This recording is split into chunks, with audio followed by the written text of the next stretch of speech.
उसने कमरे में जाकर सृष्टि को बेड पर आराम से लेटा दिया, रूम को बाहर से लॉक कर दिया, फिर नीचे आकर शंकर के सामने खड़ा हो गया। रुद्रा ने शंकर को देखते हुए कहा, मानता हूँ मैंने इस लड़की से ज़बरदस्ती शादी की है, पर मैं इसे नहीं छोड़ने वाला। बीवी है ये मेरी, पूरे मन से मैंने इससे शादी की है। रही बात यहाँ रहने की, तो बहुत ही जल्द मैं कोई नया ठिकाना ढूंढ लूँगा। शंकर, जो कि रुद्रा का जिगरी दोस्त था, रुद्रा के मुंह पर एक मुक्का मार देता है।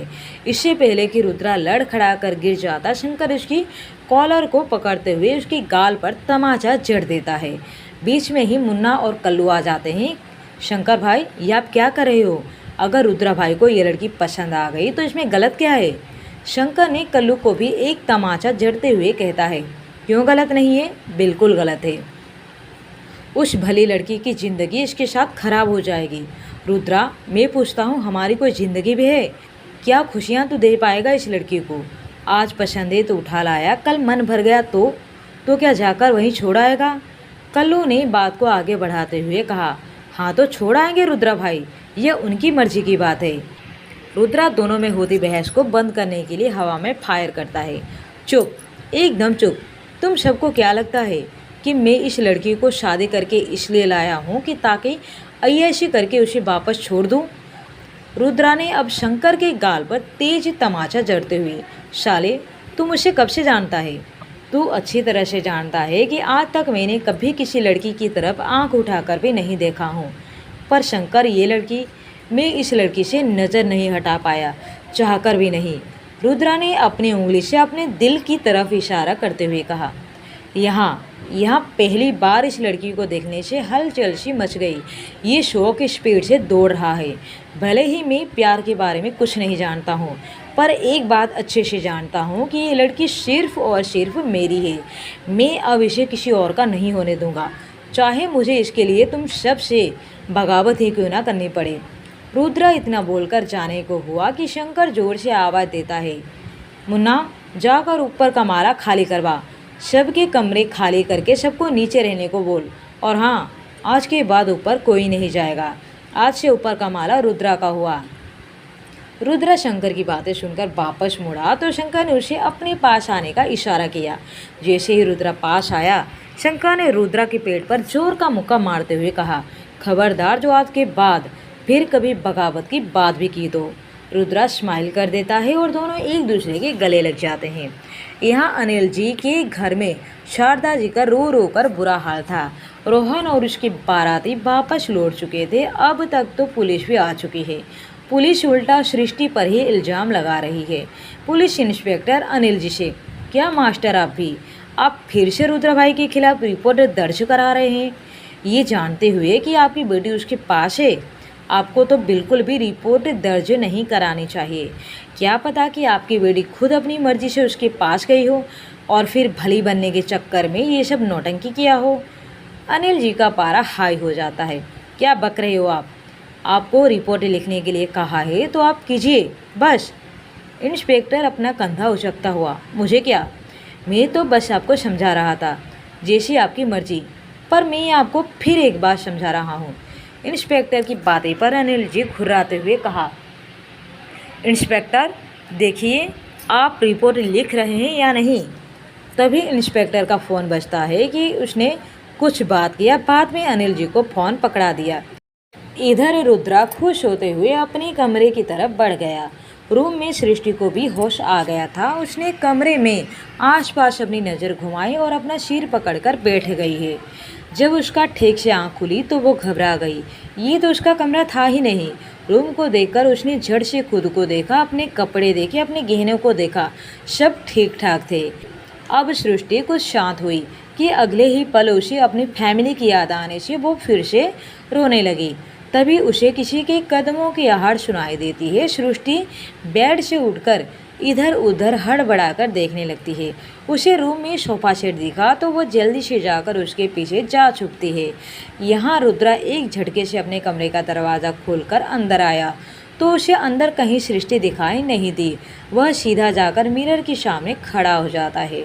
सृष्टि सोफा के ओर से झांकते हुए देखता है कि कमरे में कौन आया है। उसे कुछ समझ में नहीं आ रहा था क्योंकि रुद्रा उसकी ओर पीठ करके खड़ा था। सृष्टि ने धीरे से खिसक कर भागने की कोशिश की कि तभी उसके कानों में किसकी जानी पहचानी सी आवाज़ सुनाई देती है। कहाँ जा रही हो? आवाज़ सुनकर सृष्टि के कदम वहीं रुक जाते हैं। वो मारे डर के कांपने लगी। अब जब रुद्रा उसकी तरफ मुड़ता है तो उसकी आंखों में देख सृष्टि डर से खिसकती हुई एक जगह दीवार से सट गई।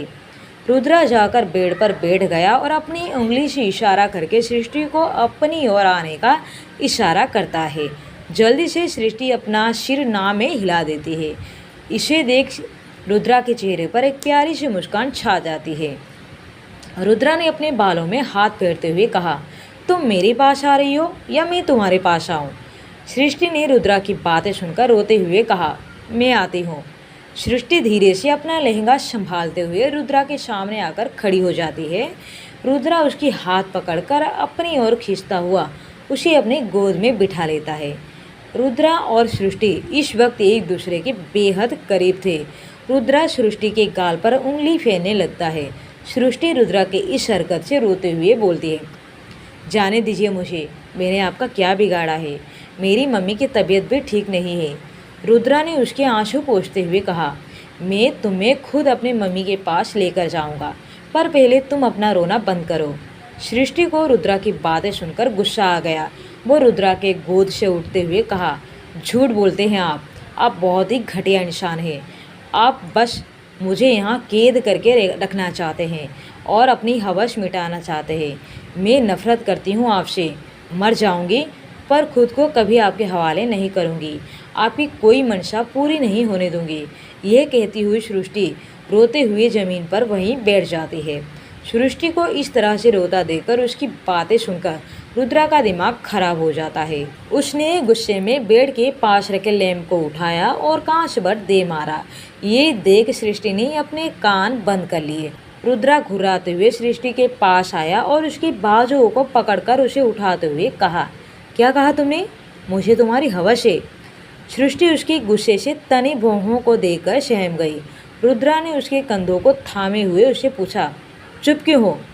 कोई और बकवास मन में पाल रखी है तो उसे भी उगल दो। रुद्रा ने सृष्टि को पकड़ते हुए बॉल से सटा दिया और एक बार फिर गुस्से में कुछ कहना चाहा कि मुन्ना ने कमरे के बाहर से उसे आवाज़ देकर कहा, रुद्रा भाई, पुलिस आ गई है। रुद्रा ने इतना सुनते ही सृष्टि को एक नज़र गुस्से से देखा और फिर उसे छोड़कर जल्दी से बाहर निकल गया। उसने एक बार फिर सृष्टि को उस कमरे में बंद कर दिया था, जबकि सृष्टि अभी भी जो कुछ भी हुआ उसे याद करते हुए कमरे में बैठकर रोने लगती है। वो अपनी किस्मत को कोसने लगती है, ये क्या हो रहा है मेरे साथ? बहुत ही मुश्किल से खुद को राजी किया था रोहन से शादी करने के लिए, पर एंड मौके पर दूल्हा ही बदल गया। पता नहीं उसका नसीब उससे ऐसा मजाक क्यों कर रही है। सृष्टि अपनी माँ बाप को याद करते हुए रोने लगती है। पता नहीं उनका क्या हाल हो रहा होगा। इधर रुद्रा जैसे ही नीचे आता है कि इंस्पेक्टर उनके सामने खड़ा होता हुआ बोला, रुद्रा भाई, मास्टर नहीं मान रहा है। मैंने उनको बहुत समझाने की कोशिश की पर वो टच से मस नहीं हुए। रुद्रा ने एक खींचते हुए तमाचा इंस्पेक्टर के गाल पर लगा दिया। साले, तू अब किसी काम का नहीं रहा। एक काम तुझे ढंग का नहीं होता, निकल यहाँ से। मास्टर जी से मैं खुद ही निपट लूँगा। इंस्पेक्टर ने रुद्रा के सामने गिड़गिड़ाते हुए कहा, रुद्रा भाई, बस एक मौका और दे दीजिए, मैं किसी भी तरह उन्हें मना लूँगा। तभी शंकर वहाँ आते हुए कहा, ए वर्मा, चल निकल दो यहाँ से। इंस्पेक्टर वर्मा वहाँ से चला जाता है। रुद्रा फिर से ऊपर कमरे को जाने को हुआ कि शंकर पीछे से, हुसैन भाई हथियार लेकर आया है, आज अभी डील करना चाहता है। रुद्रा ने उसकी बातें सुन शंकर के पास आया। ठीक है, मैं तैयार हूँ, कब और कहाँ जाना है? तभी वहाँ खड़ा कल्लू बीच में ही बोल पड़ता है, क्या रुद्रा भाई, आज आपका सुहागरात है। अपने सुहागरात में अपनी नई नवेली दुल्हन को छोड़कर आप जाएंगे? डील का क्या है वो तो मैं कर लूँगा।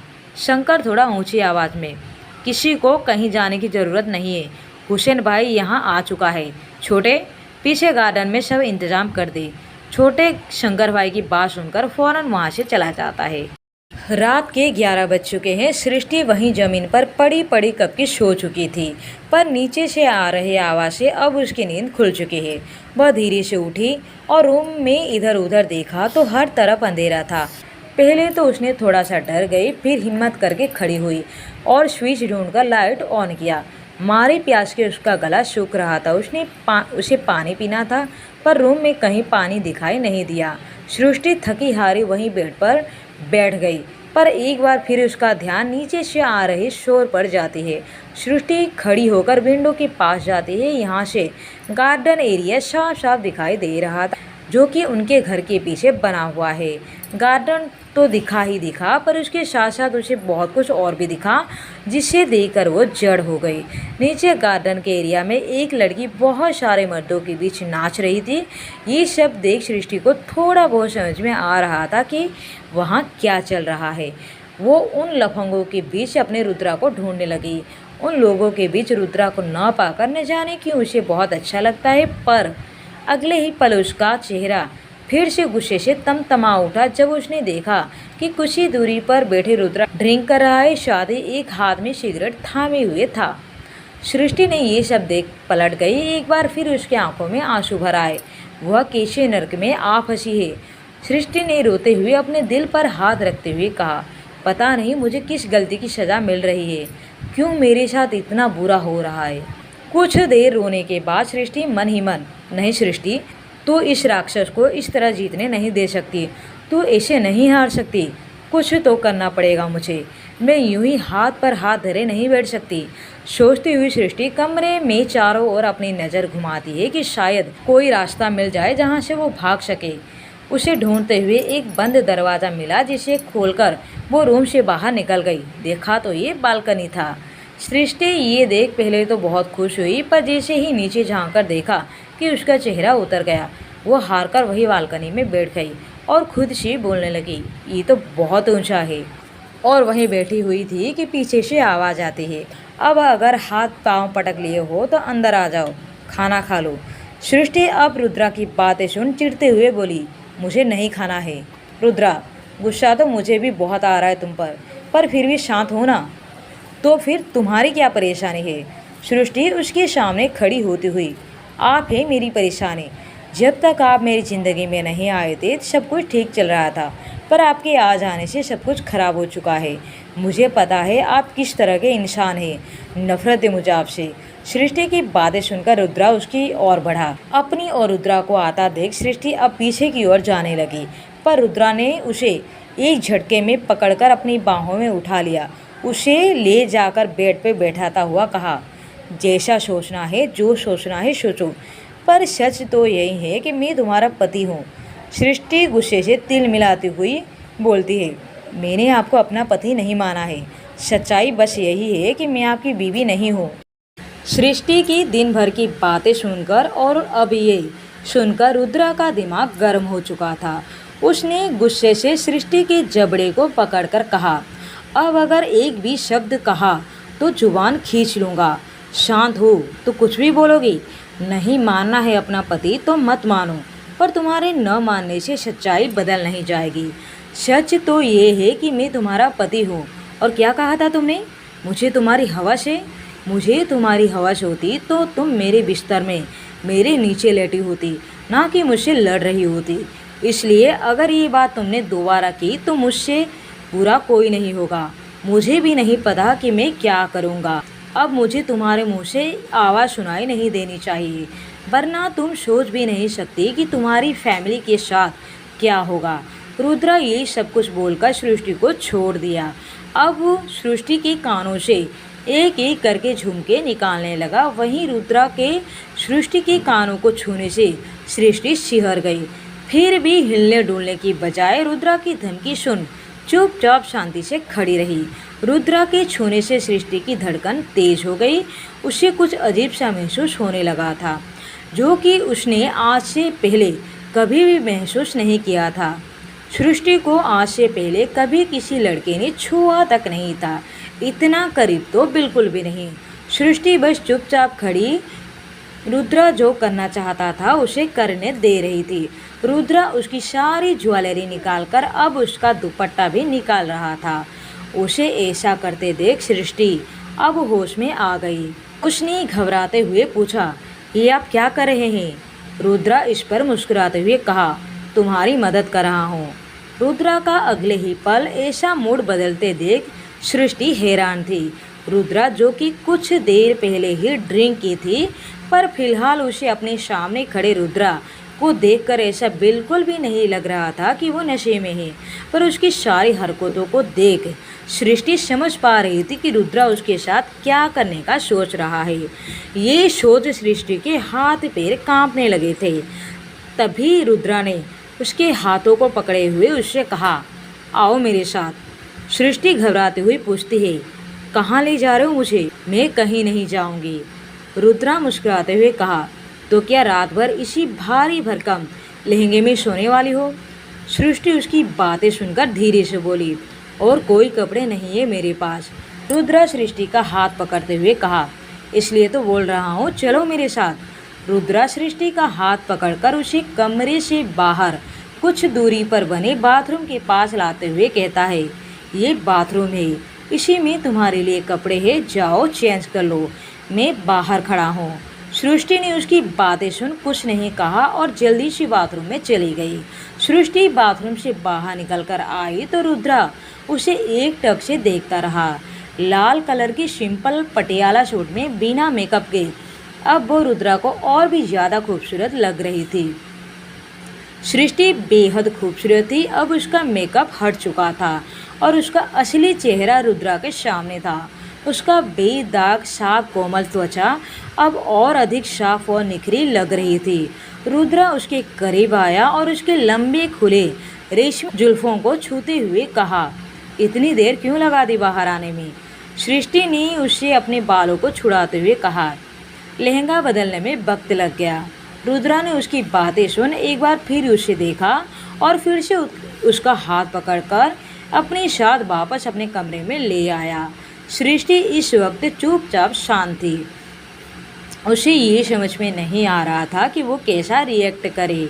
रुद्रा ने सृष्टि को बेड पर बिठाते हुए, पहले खाना खा लो, फिर उसके बाद। सृष्टि ने झट से पूछा, उसके बाद क्या? रुद्रा ने आंख मारते हुए कहा, उसके बाद क्या? सुहाग रात है अपनी, वो मनाएंगे। ये सुन सृष्टि झट से बेड से उठ खड़ी हो गई। उसे लगा था कि शायद रुद्रा उसके घर वालों से बात करवाएगा, पर रुद्रा तो उसकी सोच से अलग कुछ और ही सोचकर बैठा था।